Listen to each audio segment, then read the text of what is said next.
Hey guys, welcome back to our channel Telugu Prabha TV. Right no మనతో senior journalist Yagnamurthy గారు ఉన్నారు. So ఆయనతో కొన్ని ఇంపార్టెంట్ టాపిక్స్ పైన మనం ఇప్పుడు డిస్కస్ చేయబోతున్నాం. మన తెలంగాణలో ప్రీమియర్ షోలకి పర్మిషన్స్ రాక రాజాసాబ్ సినిమా ఏ విధంగా ఇబ్బంది పడింది, ఆంధ్రాలో పర్మిషన్స్ వచ్చాయి and at the same time Tamil Nadu వీళ్ళందరి ఏరియాస్ లో కూడా షోస్ పడ్డాయి. ఇదే పరిస్థితి రానున్న సినిమాలకి, పెద్ద సినిమాలకి లైక్ మనశంకర్ వరప్రసాద్ గారు రేపు 12వ తారీఖు రిలీజ్ ఉంది, 11న ప్రీమియర్ షోస్ పడుతున్నాయి. సో వాటికి ఏ విధంగా ఉండబోతుంది, ఒకవేళ జియో రాక దానికి డిలే అయితే ఏంటి పరిస్థితి? సో ఈ సబ్జెక్టులన్నింటిపైన మనతో మాట్లాడడానికి ఆయన అయితే రెడీగా ఉన్నారు. Hi sir. హాయ్ సనల్. ఏం సార్ ఇది పరిస్థితి? ఇప్పుడు మనశంకర్ వరప్రసాద్ గారు 12వ తారీఖున రిలీజ్ అవుతుంది అండ్ 11th ప్రీమియర్లు పడుతున్నాయి. సో ఈ ప్రీమియర్స్ అనే దానికి రాజ్యసభ కి పర్మిషన్స్ రాలేదు, దానివల్ల డిలే అయ్యింది. ఖచ్చితంగా 9th కే పడినట్టు, ఆఫ్టర్ 12 షోలు పడ్డాయి చాలా దగ్గరలో. సో ఇదే తెలంగాణలో అయితే 9వ తేదీ అన్నట్టు. అవును సార్. సో ఈ సిచ్యువేషన్ మనశంకర్ వరప్రసాద్ గారికి వస్తుంది అంటారా, లేకపోతే దీన్ని పట్టే జాగ్రత్త పడి ముందే పర్మిషన్స్ కి ఇట్లా చేస్తారా? ఇప్పుడు నిజంగా చెప్పాలంటే తెలంగాణ ప్రాంతానికి సంబంధించినటువంటి ప్రొడ్యూసర్లు కానీ డిస్ట్రిబ్యూటర్లు కానివ్వండి, వాళ్ళందరూ కూడా ఒక డైలమాలో ఉన్నారు. ఏంటి అసలు మనకు పర్మిషన్ వస్తుందా రాదా అని చెప్పేసి. గతంలో ముఖ్యమంత్రి రేవంత్ రెడ్డి ఏదైతే పుష్ప 2 ఇన్సిడెంట్ జరిగిందో సంధ్యా 71 థియేటర్ దగ్గర, దాని ధర్మిలో ఆయన ఒక ప్రకటన చేశారు, ఇక మేము ఏ సినిమాకి బెనిఫిట్ షోలు ఇవ్వము అని చెప్పేసి. అయితే ఆ తర్వాత మళ్ళీ దాన్ని సడలించుకొని మళ్ళీ మామూలుగానే సినిమాలకు ఇస్తూ వచ్చారు. మళ్ళీ రీసెంట్గా మళ్ళీ ఇంకొకసారి ఇదే విషయం చెప్పుకొచ్చారు. ఈవెన్ సినిమాటోగ్రఫీ మినిస్టర్ అయినటువంటి కోమటిరెడ్డి వెంకటరెడ్డి కూడా రీసెంట్గానే చెప్పారు, ఏంటిది ఆ సినిమాకి జీవో ఇచ్చారా, పర్మిషన్ ఇచ్చారా, నా నోటీస్కి రాలేదే అనే మాట కూడా ఆయన అన్నారు. ఓజీ సంబంధించినటువంటి issue. Even Harihara Veeramallu OG సినిమాలకు సంబంధించి చాలా లేటుగా మనకు ఆ జీవోలు రావటం, వాళ్ళు ఇబ్బంది పడటం, బుక్ మై షోలో అసలు ఏంటి పరిస్థితి అర్థం కాక అభిమానులు కానివ్వండి, ప్రేక్షకులు కానివ్వండి, అసలు షోలు ఉంటాయా లేదా అని చెప్పేసి వాళ్ళకు కూడా ఒక తికమక్కగా గురవటం, ఒక కన్ఫ్యూజన్ గురవటం. చివరి నిమిషం దాకా అంటే ఈరోజు మనకి పడుతున్నాయి అంటే నిన్నటి నుంచే మనకు దానికి సంబంధించి కనీసం ఓపెన్ అవ్వాలా. అలాంటిది ఈరోజు ప్రీమియర్స్ ఉన్నాయంటే మార్నింగో మధ్యాహ్నానికో ఓపెన్ అయినటువంటి అవి చూసాం, ఆ సందర్భాలు చూసాం. దానివల్ల కొంత నష్టం జరిగింది.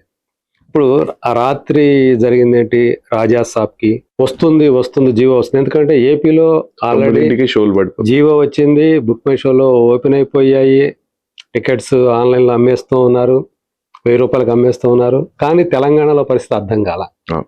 అయినప్పటికీ కూడా జనం ఏంటి ఖచ్చితంగా వస్తుంది అనేటువంటి ఉద్దేశంతో తమ దగ్గరలో ఉన్నటువంటి థియేటర్లకు వెళ్ళిపోయారు ఫ్యాన్స్.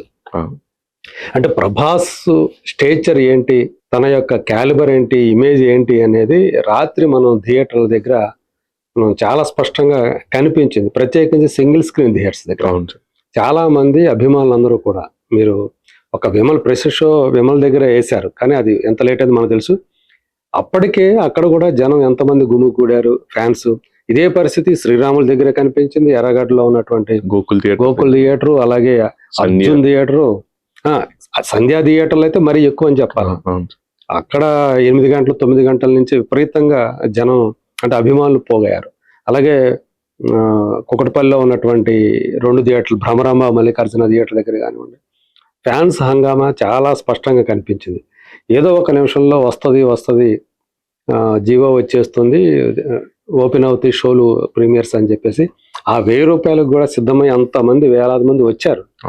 కానీ వాళ్ళందరూ కూడా డిసప్పాయింట్మెంట్ గురయ్యారు. ఎందుకంటే చాలా మంది 11 గంటల వరకు కూడా వెయిట్ చేసి రాకపోయే టైం అవటంతో వాళ్ళందరూ కూడా ఇళ్ళకి వెళ్ళిపోయారు. ఆ తర్వాత మళ్ళీ ఎప్పుడో బుకింగ్స్ ఓపెన్ అయ్యాయి అని చెప్పేసి తెలిసింది. అది చాలా లిమిటెడ్గానే కొన్ని థియేటర్లో మాత్రమే 12 గంటల తర్వాత 12:30కో ఎప్పుడో షోస్ పడ్డాయి అని చెప్పేసి మనకి సమాచారం అందుతుంది. సో ఇలాంటి పరిస్థితి వల్ల రాజాసాబ్ చాలా కోల్పోయిందని చెప్పాలి. మార్నింగ్ ఓపెన్ చేశారు, 7 నుంచి షోలు ఓపెన్ చేశారు, కానీ రాత్రి ఇంకా షోలు లేవు అని చెప్పేసి ఇళ్ళకి వెళ్ళి పడుకొని పోయారు కదా, వాళ్ళకి ఎలా తెలుస్తుంది?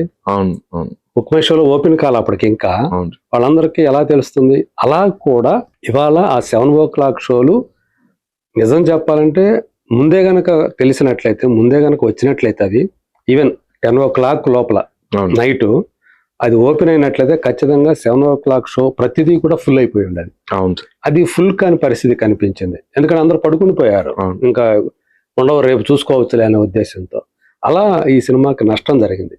మనశంకర వరప్రసాద్ గారికి వచ్చేటప్పటికి అదే ఎదురవుతుందా అనేటువంటి ఒక ఆందోళన ఇప్పుడు చిరంజీవి అభిమానులు కూడా కనిపిస్తోంది. అవును. ఇక్కడ చూస్తే రాజాసాబ్ కి మైత్రి మూవీ మేకర్స్ డిస్ట్రిబ్యూటర్స్ అవును. తెలంగాణలో. Nice. మనశంకర వరప్రసాద్ గారికి వచ్చేటప్పటికి దిల్ రాజు గారు. సో మరి దిల్ రాజు ఏం చేయబోతున్నాడు? ఆయన FDC చైర్మన్, అవును. Telangana FDC chairman. ఒకవేళ ఆయన సినిమాకి గనక ఇస్తే గనక అది పెద్ద కాంట్రవర్సీ అవుతుంది. అవును. ఎందుకంటే ఇవాళ మనకి చాలా మంది తెలుసు, ఇండస్ట్రీ వర్గాల వాళ్ళందరికీ, అభిమానులకు కూడా అందరికీ తెలుసు. Hmm. డిస్ట్రిబ్యూటర్స్ పరంగా 2 రైవల్స్ లాగా ఫీల్ అవుతా ఉన్నారు వీళ్ళని, దిల్ రాజు అలాగే మైత్రి మేకర్స్ ని. సో అంటే చాలా మందికి తెలిసిన విషయము, బహిరంగ రహస్యం కూడా, దిల్ రాజు మోనోపలిగా వ్యవహరిస్తా ఉన్నారు డిస్ట్రిబ్యూటర్ గా. అందు గురించే వీళ్ళు వచ్చారు అనేది. మైత్రి మూవీ మేకర్స్ వాళ్ళు కూడా డిస్ట్రిబ్యూషన్ లోకి ఎందుకు దిగారు? నిర్మాతలుగా కంటిన్యూ అవుతూ ఒక పక్క పెద్ద పెద్ద సినిమాలు చేస్తూ వాళ్ళు డిస్ట్రిబ్యూషన్ రంగంలోకి ఎందుకు రావాల్సి వచ్చింది అంటే దానికి కారణం దిల్ రాజే అనేటువంటి ఒక ప్రాపగాండా ప్రచారం అయితే ఉంది ఇండస్ట్రీలో. సో ఇప్పుడు ఒకవేళ మైత్రి మూవీ మేకర్స్ వాళ్ళకి ఇవ్వలేదు, బెనిఫిట్ షోలకి అనుమతి ఇవ్వలేదు, మనశంకర వరప్రసాద్ గారికి కనుక ఇస్తే అది దిల్ రాజుకి, ఆయన మీద మొత్తం వేళ్ళన్నీ ఆయన వైపు వెళ్తాయి. సో ఆయన FDC చైర్మన్ నుండి ఇన్ఫ్లుయెన్స్ చేసి తెచ్చుకున్నాడు, వీళ్ళకేమో ఆపేశాడు, ఆయనే ఆపేశాడు రాకుండా అనేటువంటి ఒక బ్యాడ్ ఇది ఆయన మీదకి వచ్చే అవకాశం ఉంది. విమర్శలు వస్తాయి, ఖచ్చితంగా వస్తాయి. మరి ఏం చేస్తారు ఏంటి? ఎందుకంటే ఒక FDC చైర్మన్ గా ఉన్న వ్యక్తి ప్రభుత్వం యొక్క ఏదైతే దాని పాలసీ అనుకోండి, సినిమాటోగ్రఫీ మినిస్ట్రీ ప్రకటించాడు, ఇంకా మేము ఏ సినిమాకి కూడా బెనిఫిట్ షోలు, అదే బెనిఫిట్ షోలు ప్రీమియర్ షోస్ ఇవ్వమని చెప్పేసి. అది ఇప్పుడు ఏం చేస్తారు ఏంటి అనేది ఒక, ఎందుకంటే ప్రీమియర్ షోల పేరుతోటి అంతకుముందు బెనిఫిట్ షోలు ఉండేవి, అవి ఎక్కువ రేట్లకు అమ్మేవాళ్ళు. ఇప్పుడు వాటి ప్లేసుల్లో ఏం చేశారంటే ప్రీమియర్ షోస్ అని పెడుతున్నారు. బెనిఫిట్ షోలకు ఎలా అయితే వసూలు చేసేవాళ్ళు అలాగే ₹1000 అంతకంటే ఎక్కువ కూడా వసూలు చేస్తూ ఉన్నారు. రాజాసాబ్ కి ఇంకొక మైనస్ ఏంటంటే సార్, అదే ఏ కాస్ట్ అయితే ఉందో యాక్చువల్ కాస్ట్ కి అమ్మారు సార్, ఎక్కడ హైక్స్ అయితే లేవు, టికెట్స్ కూడా పెట్టలేదు. 12:30కి ఏదైతే అవి షోలు పడ్డాయో వాటిలో నార్మల్ ప్రైసెస్ కి అమ్మారు. ఆ తర్వాత గవర్నమెంట్ నుంచి ఆర్డర్ వచ్చింది వాళ్ళకి, దాని ప్రకారం ₹450 అమ్మారు, ఇవే ₹300 అమ్మారు సింగిల్ స్క్రీన్. ఇప్పుడు నడుస్తుంది అదే, ప్రజెంట్ అయితే అదే నడుస్తా ఉంది. సో ఇప్పుడు మనశంకర వరప్రసాద్ గారు సంబంధించినటువంటి ఒక ఆ కన్ఫ్యూజన్ అయితే కంటిన్యూ అవుతుంది.